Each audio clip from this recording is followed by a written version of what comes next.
이 아침에도 하나님의 은혜가 여러분과 함께 하시기를 주님의 이름으로 축원합니다. 우리 주변의 분들과 한번 인사하실까요? 참 잘 오셨습니다. 은혜 받고 돌아가세요. 참 잘 오셨습니다. 은혜 받고 돌아가세요. 저희들은 이번 10번의 집회를 통해서 예수님의 8가지 행복 이야기라고 하는 팔복의 말씀을 함께 나누고 있습니다. 그러나 이 팔복의 말씀을 저희들이 들을 때 윤리라고 하는 마음으로 들으시면 안 됩니다. 팔복은 윤리를 가리키거나 도덕을 가리키는 것이 아니라 팔복은 천국 백성의 원리를 가리켜주는 것입니다. 그러니까 팔복의 말씀을 들을 때 저와 여러분이 어떻게 해야 내가 착한 사람이 되는가 이 문제를 다루는 것이 아닙니다. 제가 계속 그리고 있는 이 그림을 꼭 이해해 놓으시기 바랍니다. 이곳 애굽에서 나오는 사람들을 하나님께서 착한 윤리와 도덕의 문제로 이들을 접근하지 아니하시고 어린 양의 피라고 하는 부분으로, 다시 말하면 이것은 너희들에게서 시작되는 게 아니다라고 하는 이야기가 담겨져 있는 것입니다. 그래서 여러분, 성경에 두 가지 이야기가 있다고 제가 말씀드렸죠. 성경을 요약하고 요약하면 딱 두 가지 이야기로 요약이 됩니다. 하나는 하나님의 이야기, 하나는 사람의 이야기. 하나님의 이야기는 절대 사람이 바꿀 수도 없으며 영향을 미칠 수도 없으며 사람에게서 출발할 수도 없는 것입니다. 그것을 가리켜서 복음이라고 하는 것이죠. 윤리와 도덕은 사람들이 지켜가는 것입니다. 그저 율법, 계명, 명령, 요구, 이거는 다 사람들의 도움, 사람들의 일이 가미되는 것입니다. 이것은 복음이 아닙니다. 복음은 사람들이 절대 어찌할 수 없는 거예요. 사람에게서 나올 수 없는 거예요. 사람들이 만들어낼 수 없는 거예요. 오직 하나님만이 해주시는 거예요. 그것을 받아들이는 것이 복음이거든요. 그러니까 윤리와 도덕으로 천국 백성을 만드신 게 아니라 어린 양의 보혈로, 어린 양의 피로, 이게 예수 그리스도의 십자가 사건을 예표하는 거예요. 그 피를 바른, 피 묻음을 받은 사람만이 하나님의 백성이 된다, 이 말을 하는 거거든요. 오직 복음으로만. 그러니까 윤리와 도덕이 아닌 피로 인하여 구원받은 하나님의 백성들에게, 이 만약에 팔복이 모든 사람들에게 됐다면 어떤 얘기가 되는 거냐 하면, 모든 사람들에게 됐다면 너희가 이것을 지켜서 하나님의 백성이 되라, 이런 얘기가 되는 거잖아요. 아니라니까요. 저와 여러분이 읽었던 마태복음 5장 1절 말씀 다시 한번 띄워주시겠어요? 같이 읽을까요? 시작. 예수께서 무리를 보시고 산에 올라가 앉으시니 제자들이 나아온지라. 자, 예수님께서 병을 고치시고 기적을 행하시니까 많은 사람들이 따라왔어요. 왜 그럴까요? 이곳에 있는 많은 사람들인 거죠. 그죠? 상징적으로 따지면 먹고 마시고 입고 살아가는 문제에 집중해서 살아가는 사람들. 그런데 예수님이 보니까 먹고 마시고 입는 문제를 해결해 주는 것 같은 거예요. 병 고쳐주죠. 오병이어 사건을 일으키시죠. 그러니까 많은 사람들이 당연히 오겠죠. 그죠? 근데 말씀에 뭐라 그래요? 예수님께서 무리를 보시고 어딜 가셨다고요? 산으로 피해 가셨단 말이에요. 그러니까 누가 나왔어요? 제자들. 제가 첫 시가 어제 새벽에 말씀 나눠드렸죠. 무리하고 제자하고 어떻게 구분한다고요? 무리는요, 말씀을 들어보고 판단하는 사람들. 제자는요, 말씀만 하십시오, 무조건 듣습니다, 이 말이거든요. 그러니까 무리하고 제자가 구분되었어요, 예수님에게. 그러니까 무리는 여기에 남은 거고, 이를테면 여기에 제자들만 온 거죠. 그러니까 팔복은 누구에게만 주는 거예요? 제자들, 곧 천국 백성에게만 주는 거예요. 왜요? 이거 지켜서 천국 가라고요? 아니죠. 예수님의 보혈의 피로 이미 천국 백성이 되었으니까 이제부터는 천국 백성은 애굽에서 살던 식으로 사는 게 아니야. 애굽에서 살던 식으로 아니야. 전혀 다른 원리와 전혀 다른 가치로 살아가야 해. 라고 하면서 저와 여러분의 삶의 패턴을 하나님이 바꾸시기를 원하시는 거예요. 그러니까 여러분, 팔복의 말씀은 단순한 윤리와 도덕이 아니라니까요. 그러니까 팔복의 말씀은 믿음으로 요약할 수 있는 거예요. 그죠? 이제 기억하시죠? 믿음이란 뭘 하는 거라고요? 내 생각을 끄집어내고 누구 생각을 집어넣어요? 하나님의 생각을 집어넣는. 오늘 이 시간에도 내 생각을 끄집어내고 하나님의 생각을 집어넣으세요. 그게 은혜를 받는 거예요. 그게. 여러분, 내 마음이 뜨거워지는 것. 여러분, 제가 첫날도 말씀드렸잖아요.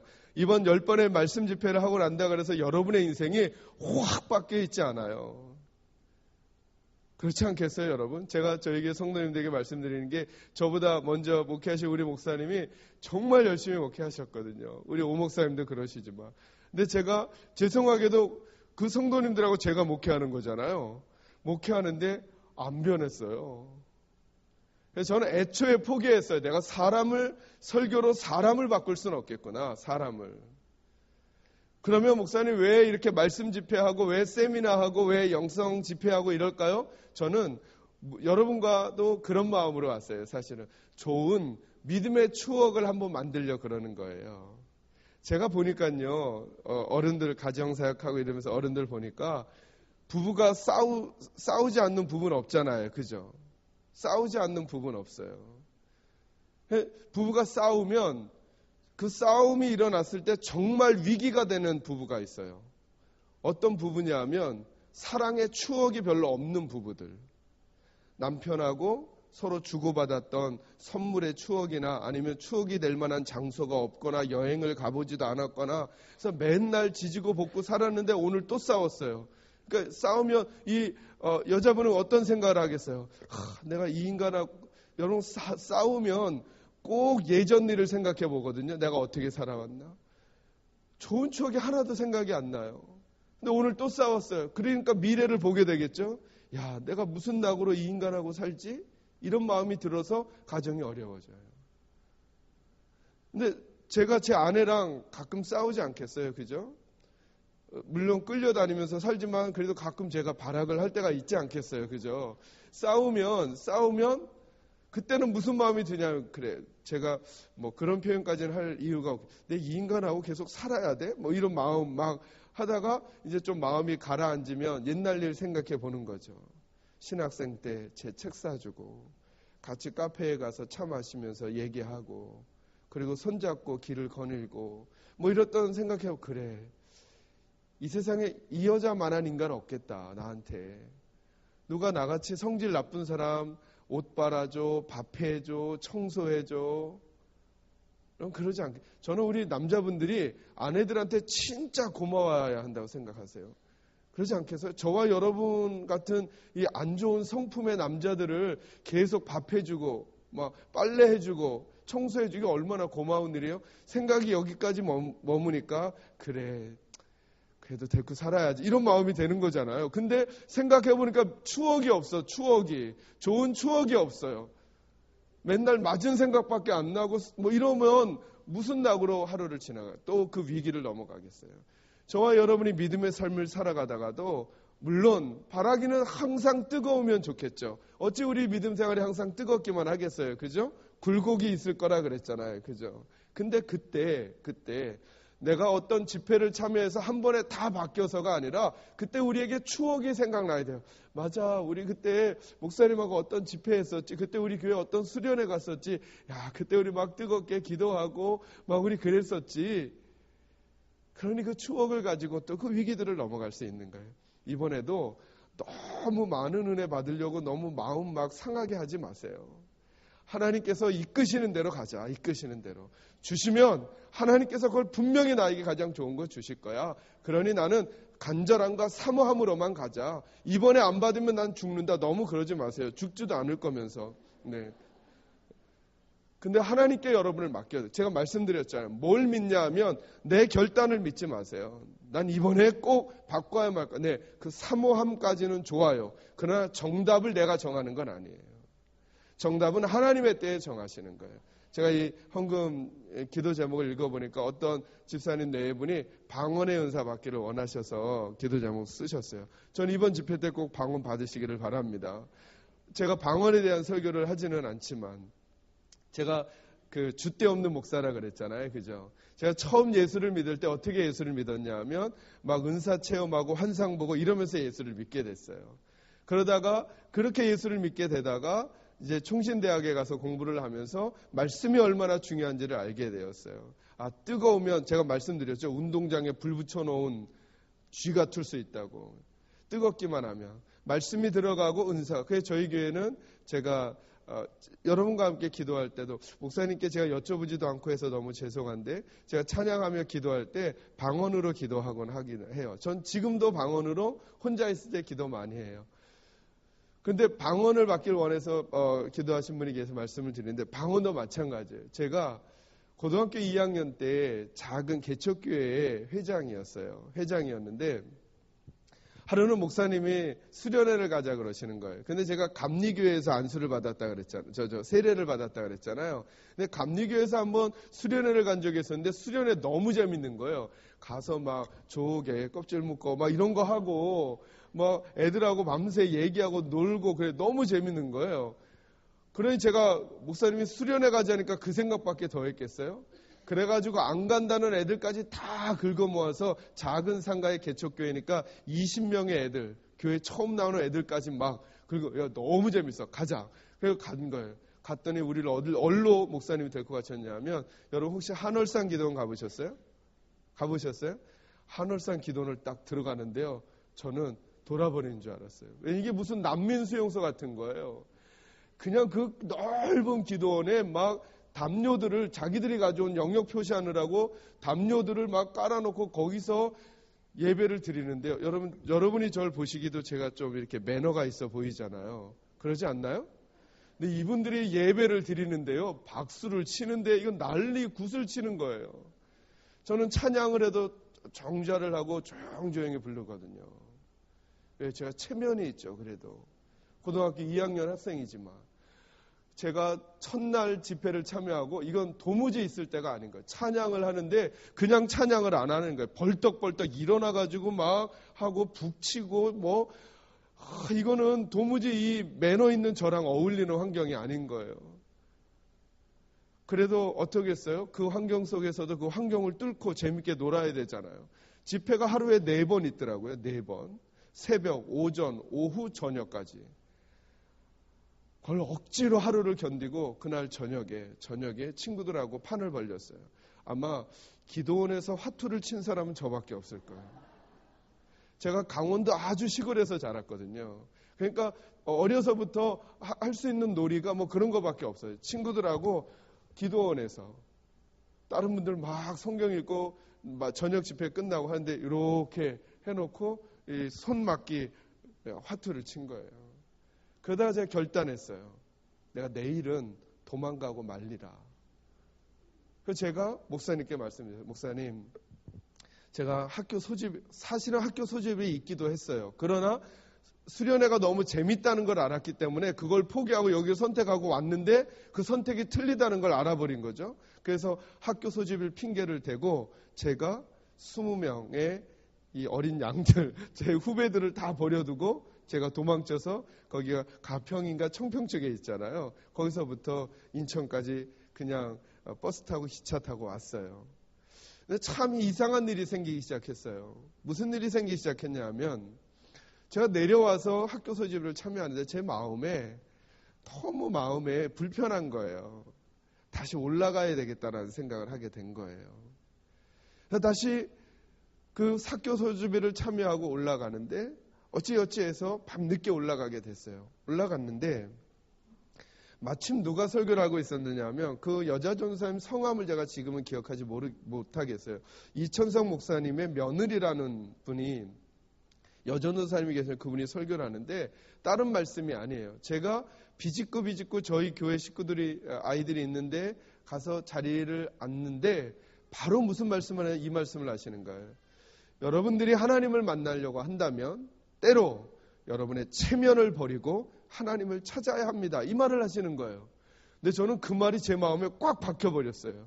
내가 왜 그동안 열심히 기도하지 않았지? 체면 때문이었어요.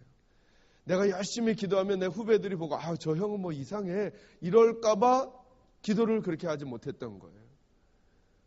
제가 열심히 찬양을 하면 주변에 있었던 다른 사람들이 쟤 이상한 애야 라고 할까봐 그걸 못하겠는. 왜? 제가 그런 다른 분들을 보고 그렇게 느꼈으니까. 그런데 그 말을 듣는 순간 무슨 생각이 들었냐면 그래, 내 체면보다 하나님을 만나는 게 내게 더 중요하다 이런 생각이 든 거예요. 그러면서 목사님의 말씀을 듣고 저희 교회 목사님하고 사모님하고 우리 애들에게 그 명령을 하나 주셔요. 그게 뭐냐면 방언 받고 내려가라는 거예요. 근데 이천섭 목사님이 설교하시면서 그런 얘기를 하시는 거예요. 한월산 기도원에 와서 방언을 못 받고 가는 건 개밖에 없대요. 그분은 욕도 잘하시더라고요. 근데 그 얘기를 딱 듣는데 그래 무슨 일 있어도 방언을 받아야 되겠다. 그런데 사모님이 방언 받는 방법을 알려주시는 거예요. 여러분 방언 받기를 원하시는 분들 잘 생각해 놓으세요. 어떻게 하냐면 방언이 딱 되려고 하면 갑자기 양 옆에서부터 까매진대요. 그리고 혀가 말려 들어가면서 이 까매진 거기에 영상이 비디오 영상 같은 게 필름으로 쫙 뜨면서 자기가 지금까지 지은 죄들이 막 생각난다는 거예요. 그러면서 혀가 말려 들어가면서 그러면서 방언이 우르륵 하고 나온다는 거예요. 그럼 여러분 제가 그 말을 들었으니 그 다음부터 방언 받으려고 하면서 어떤 생각을 했을까요? 까매져라 혀야 말려라 필리마 떠라 이 생각만 계속하고 하는 거예요. 근데 안 된 거예요. 저희 교회 처음 나오는 애들부터 시작해가지고 제가 얼추 20명을 애들을 막 모아서 갔는데 그 중에 한 명만 빼고 다 방언을 받았어요. 한 명만 빼고. 그 한 명이 누굴까요? 그 한 명이 누굴까요? 누구만 방언을 못 받았을까요? 저만 못 받았어요. 근데 여러분 그 느낌이 있더라고요. 저는 성경에 보면 도마라고 하는 예수님의 제자 있죠. 이 도마의 별명이 뭐죠? 이렇게 하면 쉽게 아셔요. 성경에서 의심 많은 제자가 누구예요? 도마죠. 왜 도마가 의심 많은 제자죠? 누가 도마를 의심 많은 제자라고 했죠? 이 성경 퀴즈를 만든 사람이. 저는 예수님의 제자들 중에 제일 마음에 많이 가는 제자가 도마예요. 왜냐하면 제가 그 사건 때문에 도마의 마음을 이해하게 됐어요. 제가 저희 학생들 20명가량 갔는데 다 방언받고 저만 못 받으니까 얘네들 제가 그래서 방언받은 사람들 주책이 없잖아요. 기도하면 좀 저를 좀 배려해 줘야 되는데 지들은 막 날랄라부터 시작해가지고 막 하는데 방언받고 막 감격하니까 기도도 쉽게 안 끝내요, 얘네는. 저는 눈을 감고는 있지만 기도할 게 뭐가 있어요? 방언 달라고 하는 기도만 하는데 얘네는 이미 하고 있고 얼마나 자존심 상해요. 생각해보니까 자존심 상하는 게 너무 많은 거예요. 하나님, 얘네는 안 오려고 했던 애들이에요. 제가 데리고 온 거예요. 얘네는 교회 나온 지도 얼마 안 됐어요. 그리고 저는 회장이에요. 근데 어떻게 나만 안 받게 할 수 있냐는 거예요. 너무 눈을 뜨기가 싫은 거예요. 눈을 뜨기가. 그 여차여차해서 목요일이 됐어요. 이제 금요일 날 새벽에 오전에 내려올 거거든요. 제가 목사님께 목사님 저 안 내려가요. 방언 받기 전까지. 너무 속상해가지고. 여러분 도마를 잘 생각해 보세요. 여러분. 가룟 유다는 죽고 예수님의 11제자가 있는데 아주 운도 나쁘게 그 자리에 도마만 빠져 있었어요. 근데 그때 누가 나타나셨어요? 부활하신 예수님이. 그리고 예수님은 가버리시고 쫄래쫄래 이제 도마가 들어오니까 10명이 뭐라고 하고 있는 거예요? 방언받은 주책받은 제 친구들처럼 제 후배들처럼 뭐라고 그러냐면 우리 예수님 만났다는 거예요. 예수님. 도마는요. 자기 못 만났잖아요. 그러니까 여러분 얼마나 뿔따구가 나겠어요. 여러분 도마가 얼마나 열정이 있었던 사람이냐면 예수님에 대해서 여러분 보세요. 예수님이 이렇게 말씀하셨어요. 여러분 둘 중에 한 사람 누가 더 세게 주님을 사랑하는 사람인지 한번 여러분이 골라보세요. 예수님이 이렇게 말씀하셨어요. 얘들아 내가 이제 예루살렘에 올라가 고난을 당하고 죽임을 당하고 3일 만에 살아나리라 그랬어요. 그랬더니 베드로는 뭐라 그랬어요? 그럴 수 없다고 막았어요. 도마는 어떻게 할게요? 도마는 우리가 함께 죽으러 가자 그랬어요. 베드로는 예수님을 막았지만 도마는 어떤 정도냐면 같이 가서 죽자는 거예요. 우리도 같이 가서 죽자. 예수님하고 같이 가서. 여러분 누가 더 세요?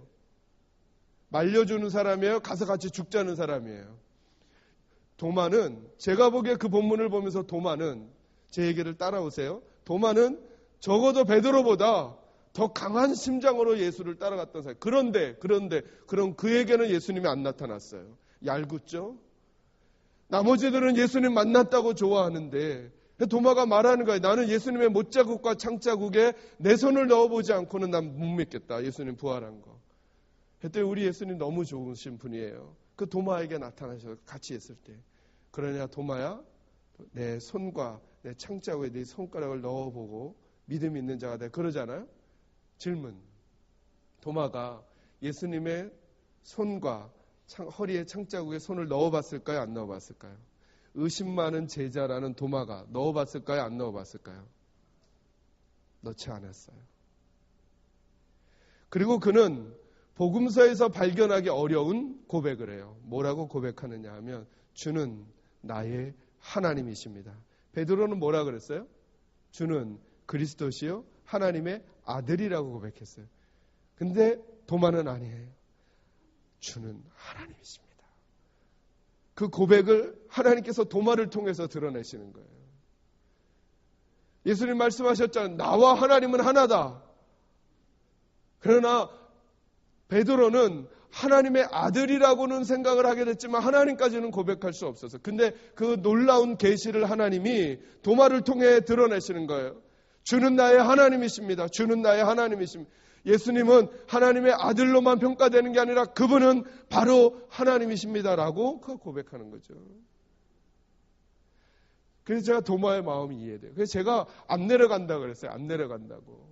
그런데 이 얘기하면 길어지는데 하여튼 제가 잘 조절해서 하도록 하겠습니다. 근데 그 목요일 날 마지막 집회 때 이 목사님이 그 집회와 집회 텀에 방언받은 사람들이 가짜로 방언을 막 이렇게 언어 발음만 따라할까봐 이렇게 가짜와 진짜를 구분해 주시는 기도를 해주세요. 방언 해보라고 이렇게 마이크에다 대고 하니까 스피커로 다 들리잖아요. 다른 사람이 가짜면 뺨을 때리세요. 진짜면 이마를 툭 치시고. 근데 제가 후배랑 그 기도원 바깥을 걸어 나가려고 나가는데 갑자기 제 귀에 스피커에서 나오는데 제가 예전부터 많이 했던 말들이 들리는 거예요. 그래서 저도 모르게 저건 나 옛날부터 하고 있었는데 그래가지고 그냥 목사님한테 가서 줄을 섰다가 목사님이 제 머리에 손을 딱 대는 순간 제가 늘 해왔던 그 언어가 훅 나오니까 제 이마를 툭 치시는 거예요. 제가 무슨 말을 하려고 하는 거죠 지금? 다른 사람들이 알려준 방법에 집중하니까 이미 하나님이 내게 은혜를 주셨는데도 불구하고 그걸 잘 모르더라는 거예요. 우리는. 그래서 제가 누누이 여러분들에게 말씀을 드리는 거예요. 여러분 중에 혹시 방언을 받고자 하시는 분은 방언에 집중을 하지 마시고 방언을 주시는 성령 하나님께 집중하세요. 네. 그분에게 여러분을 맡기세요. 여러분의 입술을 맡기고 여러분의 마음을 맡기세요. 여러분들 중에 질병이나 물질이나 가정의 문제를 가지고 기도하시는 분들은 질병이나 물질이나 가정의 문제에 집중하지 마시고 그것을 완벽하게 다루어내실 수 있는 하나님에게만 집중하세요. 여러분 오늘 새벽에 나누었던 네 번째 행복 가치가 뭐였죠? 사모함이잖아요. 사모함. 뭘 사모할까요? 우리 방송반에서 틀어주실 수 있으시면 베드로전서 1장 13절을 좀 보여주세요. 자, 우리 같이 한번 여러분 읽어주실까요? 시작.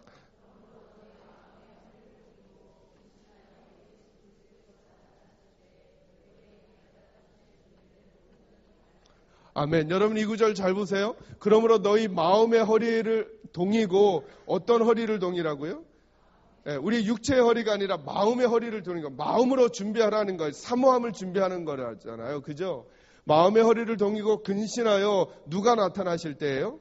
예수. 여러분 저와 여러분에게 은혜는 우리가 열심히 해서가 아니에요. 꼭 주님이 나타나셔야만 은혜가 오는 거예요.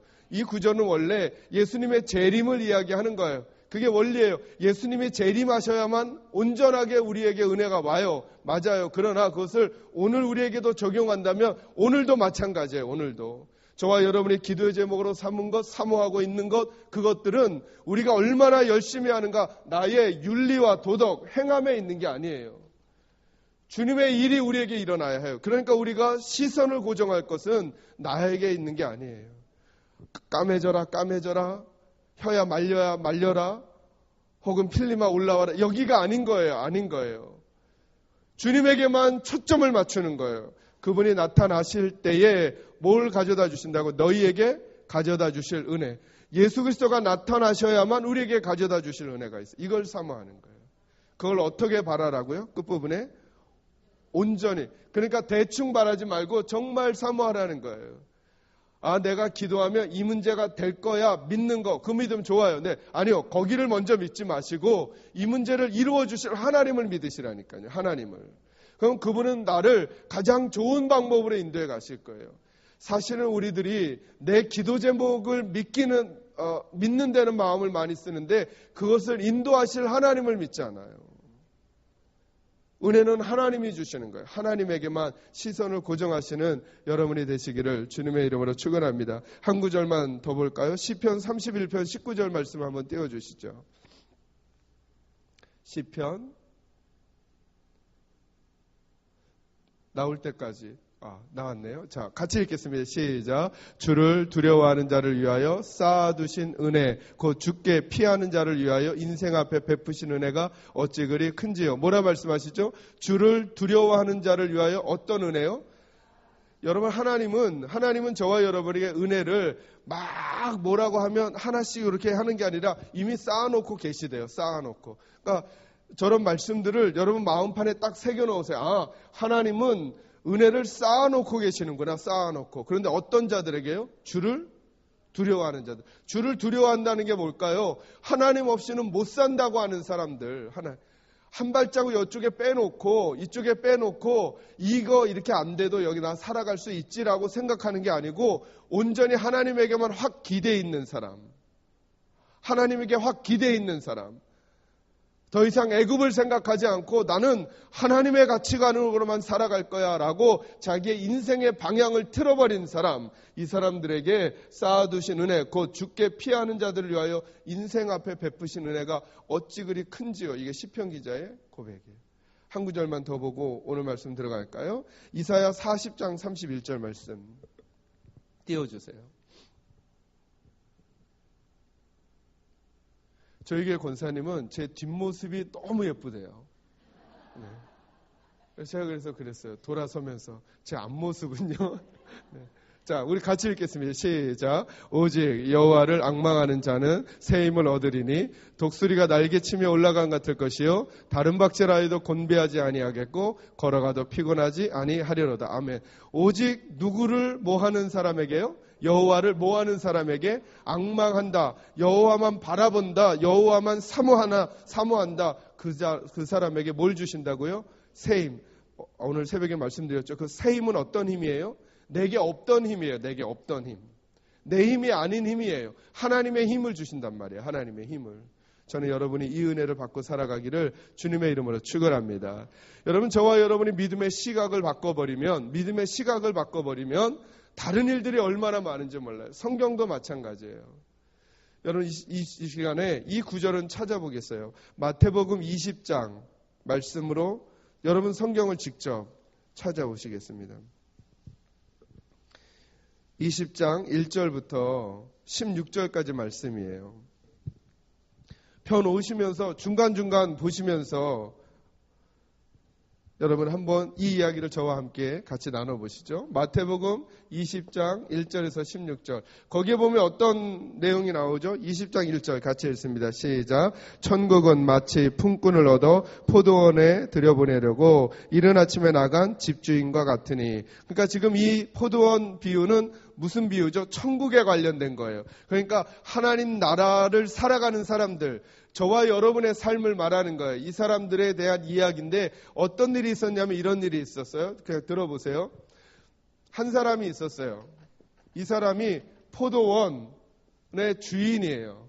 근데 일꾼을 부르러 나갔어요. 언제 나갔냐 하면 아주 이른 아침에, 시간을 정확하게 말하지 않았으니까 아마도 새벽 미명이겠죠. 그죠? 아주 이른 시간에 나갔더니 여기에 사람들이 많이 모여 있는 거예요. 많이. 그렇죠. 일자리를 구하려고 여기 많이 모여 있는 거예요. 그래서 그 중에 다는 안 데려오고 한 사람만 데리고 왔어요. 언제요? 아주 이른 새벽에. 얼마를 주기로 했느냐 하면 한 데나리온을 주기로 했어요. 그러면 따지고 보면 오늘날 하루 일당으로 잡아요. 하루 일당 오케이 한 5만 원 많은가요? 10,000원만 잡죠. 그냥 편안하게 10,000원 주기로 하고 한 사람 데리고 왔어요. 그런데 오전 9시에 나가보니까 이 사람은 새벽에 왔잖아요. 오전 9시에 나가보니까 아직도 일자리를 구하지 못한 사람들이 있는 거예요. 그래서 그 중에 한 사람을 또 데리고 왔어요. 근데 일단은 일당이 얼마인지 모르겠죠. 이 사람 일당을 안 것도 받고 나서 안 거예요. 그러니까 그게 정해져 있는 거죠. 몇 시에 왔다고요? 9시. 근데 또 3시간 뒤에 12시에 나가보니까 또 일자리를 구하지 못한 사람이 있는 거예요. 그 사람을 또 데리고 왔어요. 몇 시에요? 12시에. 근데 오후 3시에 나가보니까 또 일자리를 구하지 못한 사람들이 있는 거예요. 그 중에 한 사람을 또 데리고 왔어요. 몇 시에요? 오후 3시에. 근데 나가보니까 이제 6시면 일이 끝나는데 5시에도 일을 못 구한 사람이 있는 거예요. 그래서 이 포도원 주인이 5시에도 일꾼을 데리고 왔어요. 그리고 1시간이 지났어요. 이제 일을 다 마치고 이제부터 일당을 주기 시작하는데, 품삯을 주기 시작하는데, 누구부터 주기 시작했냐 하면 이 맨 마지막에 온 사람부터 주기 시작하는 거예요. 맨 마지막에. 이 사람에게 얼마를 주느냐 하면 10,000원을 주는 거예요. 여러분, 누구의 마음이 벌렁거리기 시작했을까요? 누구의 마음이 벌렁거리기 시작했을까요? 제일 많이 벌렁거릴 사람은 누굴까요?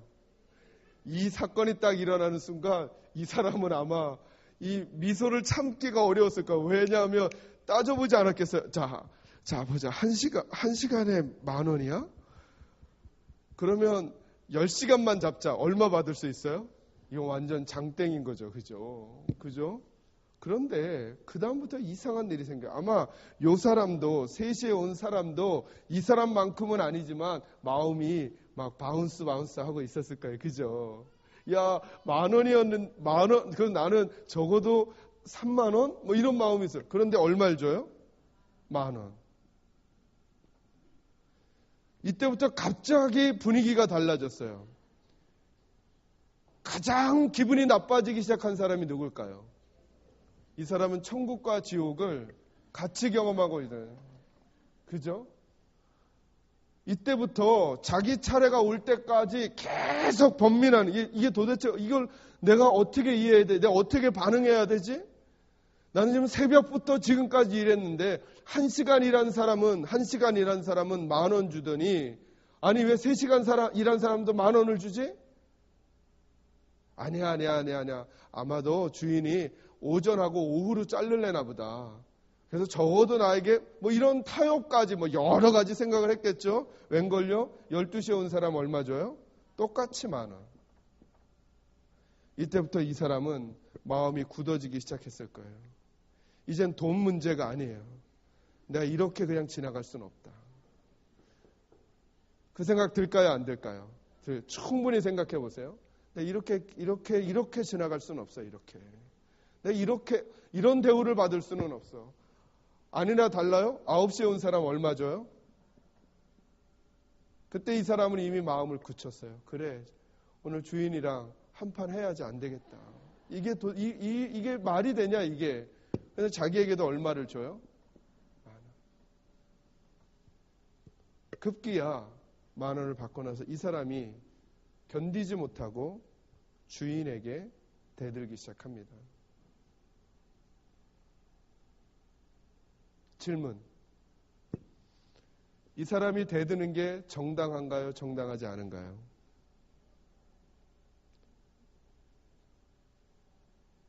근데 주인이 대드니까 뭐라고 말하냐면, 야, 내가 너한테 10,000원 주기로 했잖아. 내가 너랑 약속 어긴 게 어딨어?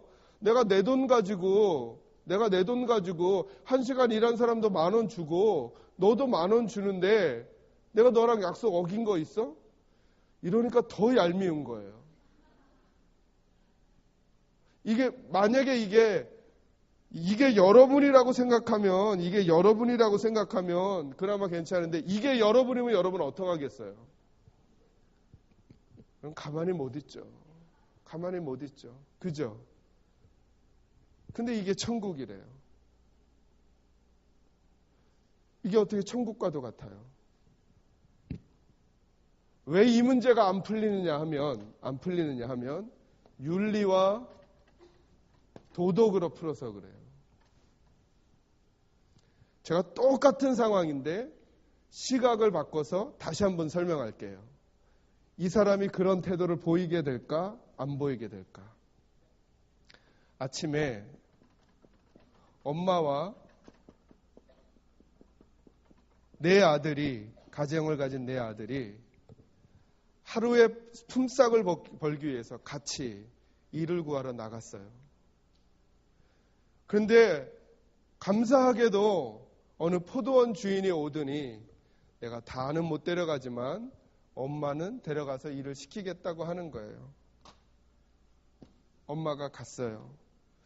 엄마는 가면서도 감사하기도 하지만 마음속에 걱정거리가 있었을까요?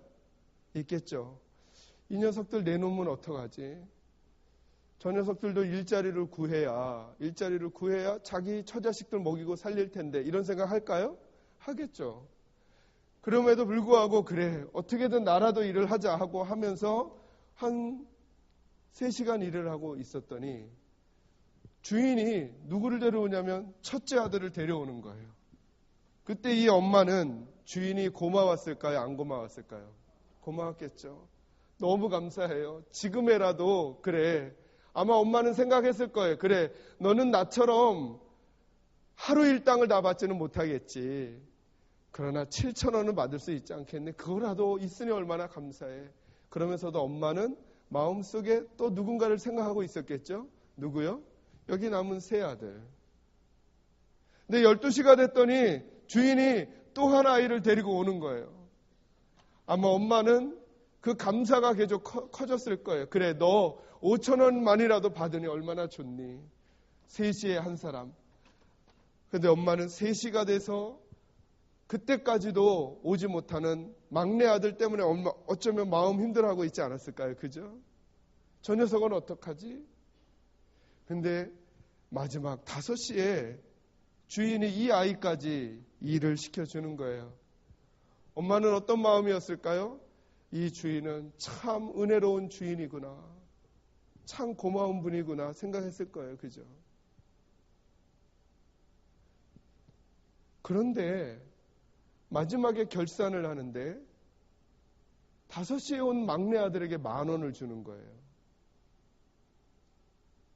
여러분, 만약에 아까 상황에서 따졌을 때 새벽에 온 사람이 그 5시에 온 사람이 1,000원을 받았으면 화가 났을까요? 안 났을까요? 1,000원을 받으면 화 안 났죠. 화가 난 이유가 뭐예요? 내가 10,000원 받은 게 아니에요. 그죠? 누가 10,000원 받은 거예요? 이 사람이. 근데 보니까 집주인이 막내 아들 5시에 온 사람에게도 10,000원을 주고 셋째, 둘째, 첫째에게도 10,000원을 다 주는 거예요. 여러분이 첫째 처음으로 온 엄마가 이런 생각 들었을까요? 내가 이렇게 할 수는 없지. 잠깐만요. 걔 10,000원 받으면 안 되죠. 잠깐만요. 이럴까요? 안 그럴까요? 와, 이 주인 너무나 감사하다. 하루치를 다 일하지도 못한 내 아이에게 이렇게 주는구나 하니까 이 어머니의 마음은 이 주인을 바라볼 때 감사할까요? 불평일까요? 여러분 보세요. 똑같은 상황인데 시각을 바꿔서 보니까 다른 곳이 되어버렸죠. 그죠? 이건 윤리와 도덕의 얘기를 예수님이 지금 하시는 게 아니에요. 저와 여러분이 믿음 생활하는 교회 공동체에 살아가면서도 우리가 주님 안에서 한 형제자매라고 하면서도 어떤 시각으로 자꾸 보냐면 첫 번째 사람 시각으로 보는 거예요. 아니 왜 저 인간은 식당봉사, 저희 교회에서는 식당봉사 별칭이 있어요. 한 번은 제가 예배당에 있는데 어느 집사님이 오시는 거예요. 집사님 토요일 날 웬일이세요? 저 식봉이라서요. 그런 거. 네, 식봉이 뭐예요? 식당 봉사를 줄이셨대요. 식봉이라고. 네. 근데 꼭 식봉을 하다 보면 늦게 오는 사람들이 있는 거예요. 그죠? 그럼 우리 어떤 마음이 들어요? 저 인간은 꼭 늦어. 그러니까 우리가 한 형제자매라고 하면서도 하나님의 백성들을 함께 섬기는 일을 하면서도 어떤 마음이 드냐면 처음에 온 사람 마음이 드는 거예요. 근데 오케이, 그것까지 괜찮아요. 그런데 목사님이 딱 오시더니 만난 걸 다 똑같이 사주고 다 칭찬도 어느 집사님이 제일 먼저 와서 애쓰셨네요. 이렇게도 안 해주고 다 똑같이 취급해버리면 괜히 막 서운하고 약 올르고 짜증나고 막 그러잖아요. 왜 그럴까요? 우리가 천국을 살지 않기 때문이에요. 우린 여전히 윤리와 도덕으로 애국 패턴의 삶을 살고 있는 거죠. 그런데 우리의 믿음의 시각을 바꿔버리면 우리의 공동체가 천국처럼 바뀔 수 있다라고 하는 거예요. 비교하지 않아요. 그가 잘됨이 얼마나 여러분 탕자의 비유 아시죠? 탕자의 비유. 여기서 진짜 탕자는 누굴까요? 둘째 아들이 아니에요. 큰아들이에요. 큰아들. 그 본문을 처음부터 읽어가 보세요. 예수님께서 그거를 둘째 아들을 위해서 주시는 말씀이 아니라 첫째 아들처럼 생각하고 있는 바리새인들과 서기관들에게 주는 거예요. 여러분 한번 생각해 보세요. 그 둘째 아들이 집을 나간 다음부터 아버지는 어떻게 살았을까요? 아버지는. 여러분 자녀들 중에 그런 일이 절대 생기면 안 되겠지만 제 남동생이 어려서부터 운동을 하다가 태릉 선수촌에 있었는데 뛰쳐나가 버린 거예요. 어디서 찾을 수가 없는 거예요. 일주일 동안 그래서 태릉 선수촌에서 연락이 온 거예요. 며칠 만에 안 돌아오면 학교도 잘리고 국가대표에서도 잘린다는 거예요. 여러분 어머니의 마음이 어떻겠어요? 제가 보니까 어머니가 저한테 그러는 거예요. 아들 괜찮아. 난 괜찮아. 그런데요. 어느 며칠 된 뒤에 제가 저도 모르고 방문을 이렇게 열었는데 어머니가 방 구석에 쪼그리고 앉아가지고 흐느끼고 계시는 거예요. 제가 그 모습을 보는데 견딜 수가 없는 거예요. 여러분 둘째 아들이 집을 나간 다음에 아버지가 어떻게 살았을까요? 아마도 식사도 제대로 못 하셨을 거예요.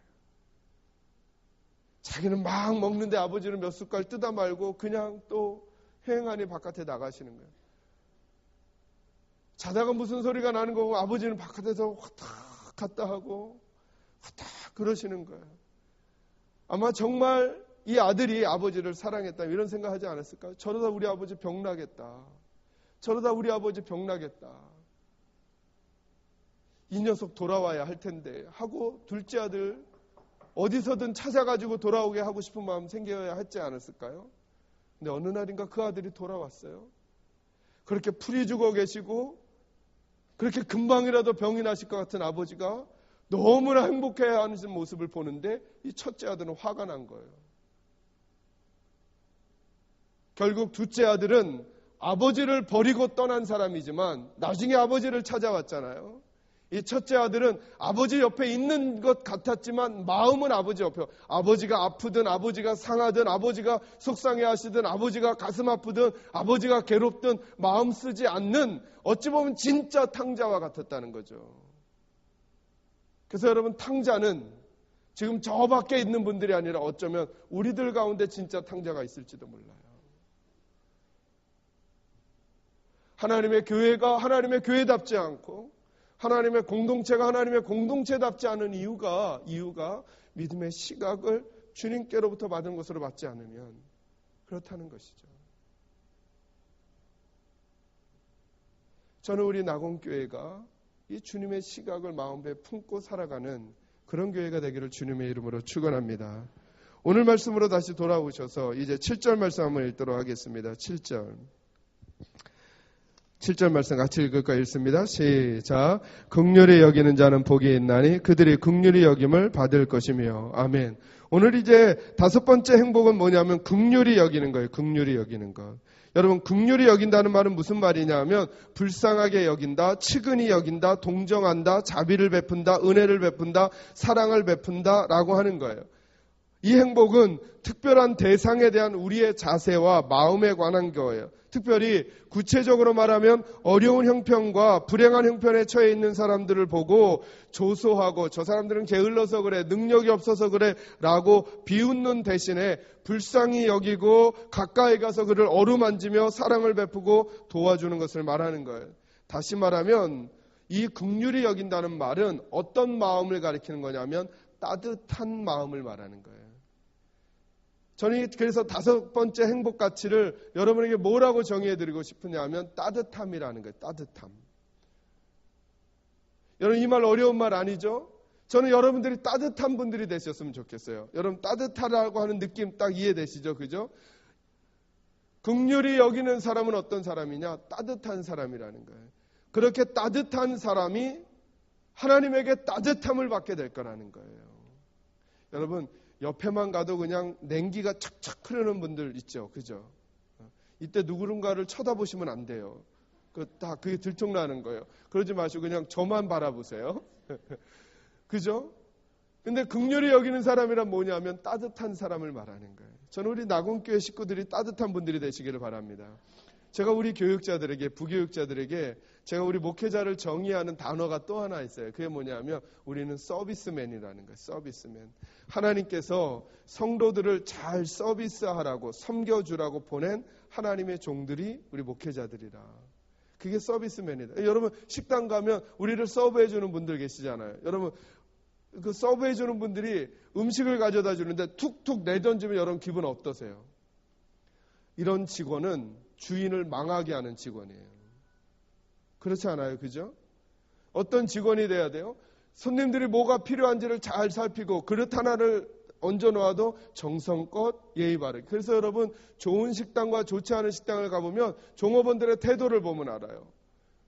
좋지 않은 식당은 종업원들이 손님들을 대충대충 대요. 그런데 좋은 식당은 가면 막 눈높이까지 맞추려고 그래. 뭐 필요한 거 없으세요? 미리미리 알려줘요. 왜요? 그게 정말 서비스예요. 제가 저희 교육자들에게 말해요. 목사님, 전도사님, 저희는 하나님께서 보내신 서비스맨들입니다. 그러므로 안내를 설 때 제가 늘 강조하는 말이에요. 절대 한 분도 그냥 놓치지 말라는 거예요. 왜? 우리는 지금 서비스맨이니까. 심지어 물건을 파는 사람들도 여러분 백화점에 가보세요. 얼마나 정성껏 우리에게 인사해요. 그분들은 인사하고 딴 데서 만나면 우리하고 모른 척하고 지내요. 그러잖아요. 돈 때문에 그렇게 하는 거예요. 심지어 세상의 가치, 윤리와 도덕, 애굽의 삶의 패턴 때문에라도 그렇게 하는데 저와 여러분은 하나님 나라의 사람들이에요. 하나님 나라 종이잖아요. 그죠? 제가 우리 목회자들에게 꼭 말해요. 뿌르퉁하고 있는 표정 절대 하지 말아라. 아, 목사님 좀 안 좋은 일. 오케이. 서비스맨이 그러면 되겠어요? 안 되죠. 우린 서비스맨인 거죠. 어떻게든 성도들을 밝은 미소로. 제가 한 번은 미국에서 와서 담임 목사를 하기 전에 안내를 서는데 눈물을 참을 수가 없는 거예요. 안내를 서다가. 왜 눈물을 못 참겠냐면 계단에서 이렇게 성도들이 올라오는데 이분들이 지금 누구 만나러 오는 거예요? 하나님을 만나러 막 올라오는 그 그림이 그려지는 거예요. 그 그림이. 여러분 그 하나님을 만나러 오는 분들을 지금 내가 만나고 있는 거잖아요. 내 표정과 내 태도와 내 눈빛과 내 손으로 내 얼굴로 내 자세로. 그러니 하나님을 만나러 오는 분들에게 어떻게 하든 하나님을 만나는 데 있어서 방해물이 되지 말아야 되잖아요. 조금이라도 도와줘야 되잖아요. 그러니 한 분도 놓치지 말고 눈 마주쳐주고 웃어주고 다정하게 해주고 친절하게 해주고 심지어 우리 교인이 아닌 것 같은 그런 분들은 등록 카드를 갖다 주는 게 아니라 찾아가서 제가 잘 못 뵀었는데 뭐 필요한 거 없으신가요? 정말 그분들을 어떻게든 하나님을 만나는 데 도움 드리려고 해야 되지 않겠어요? 왜? 우리가 서비스맨이니까. 저는 우리 낙원교회도 그러기를 주의 이름으로 축원합니다. 조금 넓혀서요. 성도들도 다 서비스맨인 거예요. 다 서비스맨. 여러분이 서로에게 서비스맨이에요. 여러분의 서비스맨의 얼굴을 잠깐 보겠습니다. 한번 손잡고 얘기해 주겠습니다. 내가 당신의 서비스맨입니다. 그런 말 할 때 참도 그렇게 말하시면 안 돼요. 꽤나 뭐 이러지 마세요. 그냥 받아들이세요. 그렇다니까 받아들여 주세요. 만약에 우리가 이런 태도로 성도들을 만나고 교육자들을 만나고 교육자들이 성도들을 만나면 여러분 그 공동체가 어떻게 될까요? 먼저 믿은 성도는 딱딱하게 우리가 차지할 자리가 있어 라고 생각을 하고 있고, 그러면 윤리와 도덕으로밖에 그 공동체가 안 되잖아요. 제가 어제도 말씀드렸잖아요. 낙원교회에서 이런 싸움이 꼭 있기를 바란다고. 어른들은 젊은이들 먼저 밥 먹게 하려고 막 앞으로 내밀다가, 또 젊은이들은 어르신들 먼저 대접해 드리려고 막 하다가 싸움이 나는 거예요. 네가 앞에 가라니까 아니요 가셔야죠. 이러다가 싸움 나가지고 그냥 제가 먼저 먹게 되는 그런 일들이, 여러분 생각만 해도 기분 좋은 일 아니에요. 생각만 해도. 그런데 어른들은 젊은이들 버릇없다고 하면서 어떻게든 먼저 가서 뭐 드시려고 하고, 그게 나쁜 건 아니죠. 그러나 또 젊은이들은 바쁘다고 어르신들 생각도 안 하고 자기들 먼저 막 하고, 안 되죠. 젊은이들은 뭐 먹을 거든 아니면 뭐 좋은 것이 있든 먼저 어른들을 먼저 대접해 드려야죠. 좋은 자리 그러려고 하셔야죠. 당연히 그렇게 하셔야죠. 제가 어르신들을 보니까 어르신들도 젊은이들이나 어린 사람들에게 그렇게 하는 때가 있어요. 누구에게요?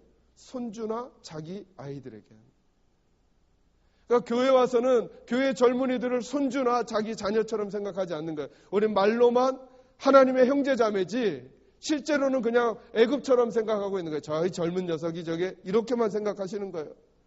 아니죠. 우리는 우리 자녀들에게 뭐라 그래요? 저희 어머니가 지금도 이제 80이 넘으셨는데 가면 오교야 밥은 먹고 다니냐 그래요. 여러분 1000명 넘는 교회 담임 목사가 밥을 못 먹고 다니겠어요? 근데 늘 그래요. 권사님들이 이렇게 모이시면 이렇게 눈물 흘리시면서 권 목사가 밥은 먹고 다니는지 이러면서 우신대요. 젊은 권사님들이 저한테 오셔가지고 목사님 밥 좀 잘 먹고 다니세요 그러는 거예요. 제가 신학교 시절에 기숙사 생활을 했는데, 그래서 주일 저녁에 갔다가 월요일 날 다시 학교로 들어가곤 했거든요. 그러니까 어머니는 주일 저녁에 저를 보니까 이제 하여튼 제 방에 아주 수시로 들어오시는 거예요. 근데 이 남자 아들들은 멋이 없잖아요. 들어오셔가지고는 너 이거 좀 먹어볼래? 그냥 다 귀찮잖아요. 또 저는 나름 엄마 됐어요. 엄마나 드세요. 그렇게 멋이 없게 제가 어머니를 대했어요. 근데 요즘에는 제가 어머니 뵈러 가면 어머님이 검은 비닐봉지를 이렇게 꺼내 놓으셔요. 거기에 누가 먹으라고 사다 주신 요구르트가 들어있는 거예요. 보면 날짜가 지났어요. 이거 제가 가져올까요? 안 가져올까요? 가져와서 먹진 않아요. 그러나 가지고는 와요. 엄마 좋아요. 엄마 너무 감사해요. 그러면 두유 한두 개 챙겨놨다 갖다 주시는 거예요. 당신이 먹었으면 좋겠는데 어머니는 저를 먹이고 싶어 하시는 거예요. 저를. 만약에 우리 교회 어른들이 우리 젊은이들에게 그런 마음을 가지고 젊은이들에게 해주신다면, 우리 안수 집사님들이, 우리 좋은 집사님들이 중고등부 아이들이 모여서 뭔가 할 때 옛다 하고 금일봉 5만 원 딱 던져주면서 너네 짜장면이나 먹고 놀아 이렇게 해주면 그분은 바로 장로님 되실지 몰라요. 다음에. 근데 맨날 니들 시끄럽게 하지마 떠들지마 그래놓고 나중에 하면 안 되는 거죠. 반대로 자녀들도 마찬가지. 우리 젊은이들도. 여러분 우리가 조금 늦게 먹으면 어때요? 늦게 가면 어때요? 어르신들 공경해 드리면 되잖아요. 여러분 교회보다 더 어른들을 공경해야 될 곳이 어디 있겠어요? 더 좋은 자리 가시게 하고 좋은 음식 드시게 먼저 뭘 준비했으면 여러분은 아마 그렇게 하실 것 같아요. 전도회나 뭐 활동하면 좋은 것 있으면 목사님 그리고 장로님들에게도 먼저 한번 보여드리고 그리고 이런 거 준비했습니다 하고 진행하시면 얼마나 좋아요. 자꾸 세상을 닮아가요. 세상을. 그러니까 교회도 삭막해요. 다 남남이에요. 말로만 형제자매고 천국에서 만날 거래요. 우리 천국에서 만나면 큰일 났어요. 그렇게 안면 몰수하고 지내고 그렇게 정 안 주고 지냈다가 천국 갔는데 알고 봤더니 우리 다 형제자매를. 이러면 얼마나 우리가 어려운 일이 되겠어요. 저는 우리 사랑하는 낙원교회 식구들은 따뜻한 분들이 되시기를 주님의 이름으로 축원합니다. 긍휼히 여기는 자는 복이 있나니 그가 긍휼히 여김을 받을 것이다. 이 5번째 행복 가치는 따뜻함이에요. 따뜻함. 따뜻한 사람, 같이 있고 싶은 사람, 머물고 싶은 사람. 저는 그래서 예수 그리스도의 사람들을 한마디로 정의하라면 매력적인 그리스도인이라고 생각해요. 매력적인 그리스도인이 돼야죠.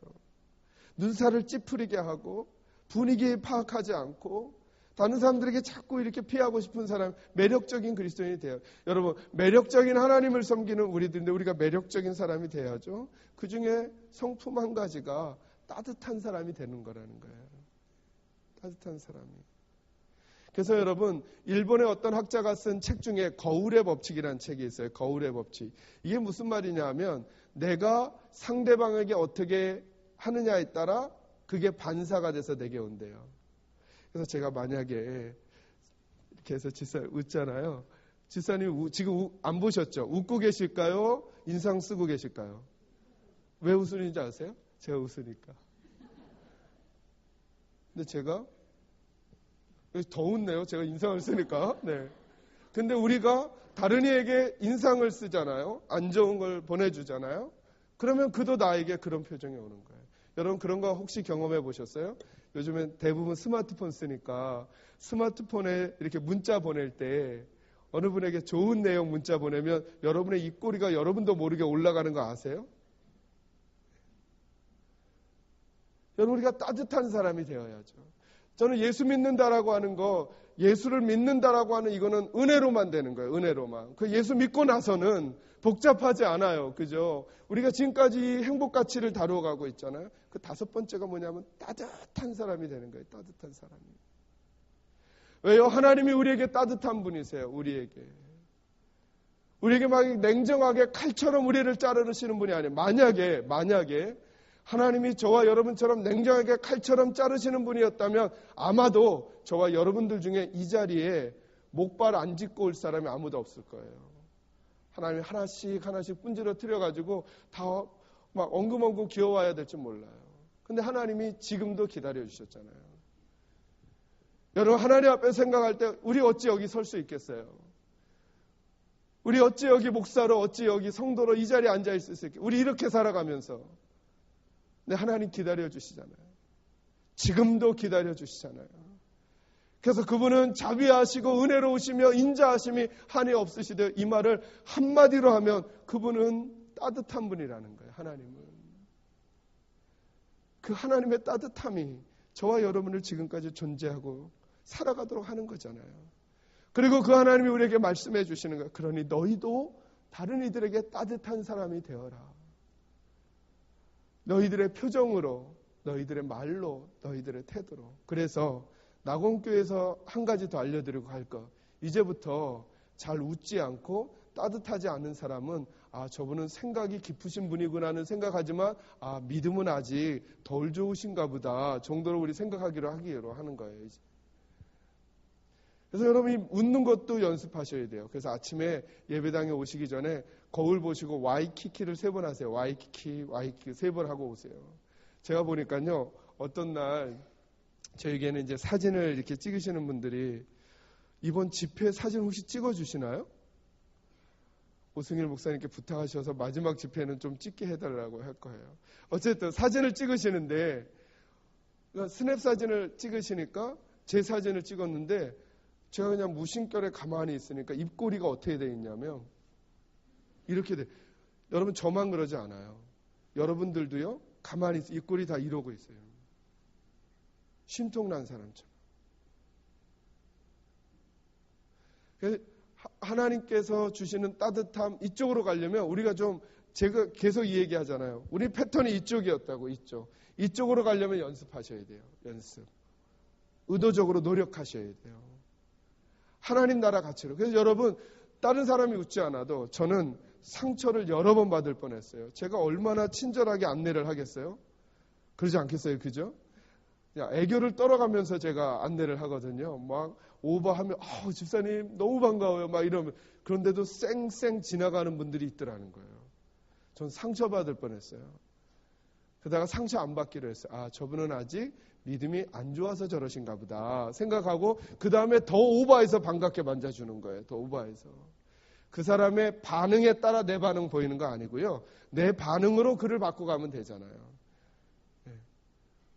특히 여자 아내들에게 억지로 끌려 나온 남편들이 있어요. 이분들은 눈도 안 마주치고 그냥 가려고 그래. 그럼 저 쫓아가서 손을 잡는 거죠. 아셨어요? 악수나 한번 하고 가시죠. 네, 잘 지내셨죠? 그럼 웃어주고 하는 거예요. 왜요? 저는 하나님이 제게 그렇게 하셨으니까. 하나님이 제게 그렇게 하셨으니까. 제가 어제도 이런 말씀 드렸죠.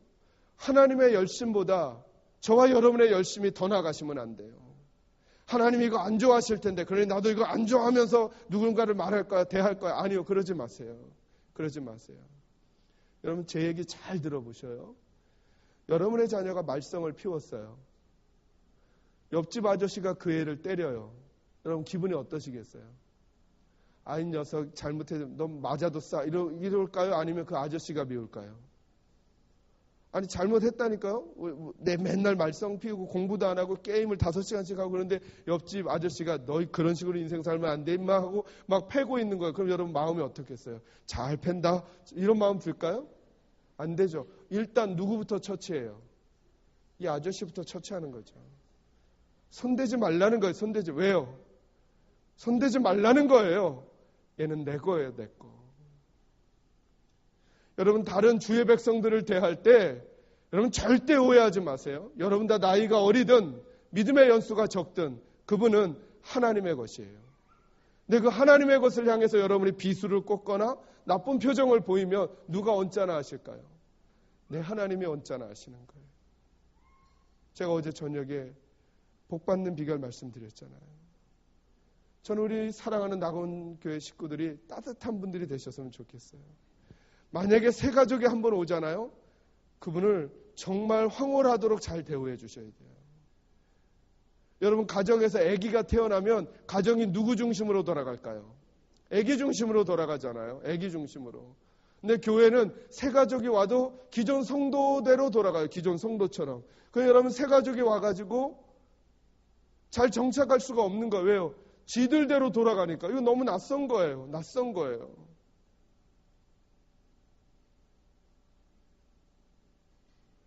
저희 교회 잠깐 얘기해드리면 저희 교회는 새 가족이 오시면 정착률이 90%에서 95%예요. 그러니까 100명이 새로 오시면 그중에 90명에서 95명은 계속 정착해요. 교회 성장학자 중에 한 분이 저희 교회로 오신 적이 있었는데요. 정말 정착을 잘하는 교회가 80% 전후래요. 80%. 대부분의 교회는 100명이 오면 50명 정도는 남고, 아니 그것도 못 남고 그냥 가서 1년이 지나고 나면 1년 전이나 1년 후랑 거의 비슷하거나 그렇다는 거예요. 여러분, 어떻게 해야 새로 태어난 아이가 잘 건강하게 지낼 수 있을까요? 엄마 아빠가 먹던 음식대로 주면 얘는 큰일 나는 거예요. 방안 분위기도 그렇고요. 다 아기 중심으로 가잖아요. 어린 사람 중심으로 가잖아요. 여러분, 우리 낙원교회가 그런 따뜻함이 있었으면 좋겠어요.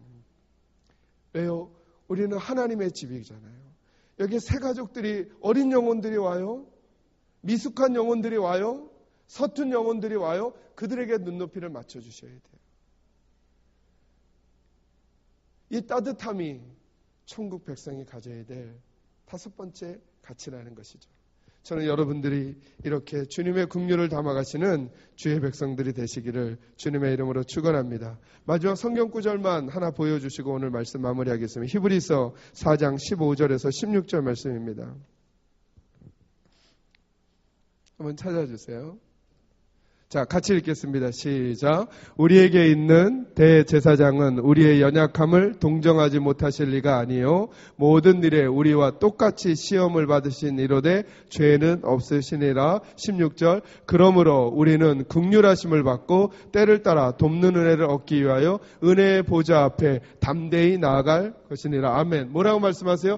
그러므로 우리는 무엇을 받고요? 긍휼하심. 자, 긍휼하심을 어떤 단어로 바꿔드렸죠? 따뜻함. 하나님의 따뜻함을 받고 때를 따라 돕는 은혜를 얻기 위하여 은혜의 보좌 앞에. 여러분, 따뜻함, 은혜 이게 다 비슷한 말이에요. 우리를 성적으로 평가하지 아니하시고 하나님의 그 따뜻함으로 먼저 따뜻함을 보여주시는 거 하나님 앞에, 그 은혜의 보좌 앞에. 그러니까 율법의 보좌, 행위의 보좌가 아니에요. 은혜의 보좌 앞에 저와 여러분이 담대히 나가래요. 왜요? 하나님 우리를 항상 따뜻하게 해줄 거예요. 그러니까 여러분, 제가 말씀드렸죠. 우리 교회, 제가 그래서 따뜻한 목사가 되고 싶어요, 저는. 그래서 저희 교회 아이들은 저한테 담대하게 와요. 도리어 어른들은 저를 좀 꺼려해요. 제가 여러분 이래봬도 부목사 때 인기가 굉장히 많았거든요. 밥 먹으면 다 제 주변에서만 드셨어요. 근데 요즘은 밥을 먹으려고 딱 앉으면 다 어디 앉으시냐, 저에게서 멀리. 아주 더 나쁜 분들은 제 사각지대에 딱 전혀 얼굴이 안 마주치는데, 그래서 아니 집사님 왜 그래요? 그랬더니 목사님 담임 목사님 되고 나니까 좀 어려워요. 그러시는 거예요. 그런데 제가 농담을 또 한 거고요. 그런데 아이들은 막 담대하게 오는 거예요. 왜 그럴까요?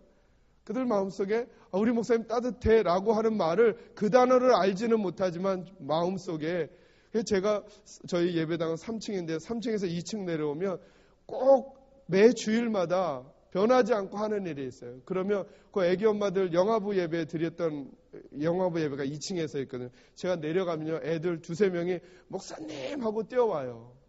그러니까 저는 이제 막 새 가족을 만나러 가야 되는데 저를 붙들고 막 손 안 놔주고 그래요. 막 그럼 제가 막 일일이 뽀뽀 다 해주고 그러느라고 늦게 가기도 하고 그래요. 여러분 생각만 해도 기분 좋지 않아요? 저는 여러분들이 교회에 오니까 권사님 하면서 애들이 떠와야 되고, 고등부 아이들이, 중등부 아이들이, 장로님, 집사님 하면서 뛰어오면서 이런 풍경들이 우리 교회 안에 좀 있어야 되지 않겠어요? 어차피 우리 교회에 있는 아이들, 우리 교회 자녀잖아요. 성도들의 머리 한번 쓰다듬어 주세요.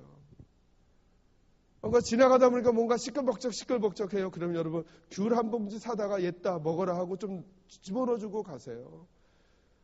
여러분 그 아이들이 자라서 교회의 일꾼이 되고, 그 아이들이 자라서 하나님 나라를 만들어 갈 거잖아요. 저는 부서와 부서가 싸우는 게 이해가 안 돼요. 여러분 영화부 아이들이 자라면 유치부가 되는 거잖아요. 유치부가 자라면 유년부가 되는 거잖아요. 유년부가 자라면 초등부가 되는 거잖아요. 그러니 여러분 중등부 선생님이 초등부 챙겨줘야죠. 그때 믿음이 잘 박혀서 올라와야 중등부 때 사고를 안 쳐요. 그렇지 않나요? 초등부 선생님들이 중등부 신경 써줘야죠. 그렇게 내가 마음 쓰며 울면서 기도했던 애들이 중등부 갔어요. 그런데 중등부를 올라가는 순간 초등부와 중등부는 적이 되는 거예요. 우리가 어떻게 하면 우리 걸 더 챙길까? 내가 보낸 애들이 거기 있는데. 이게 말도 안 되는 거잖아요, 여러분. 한번 생각을 바꿔보세요.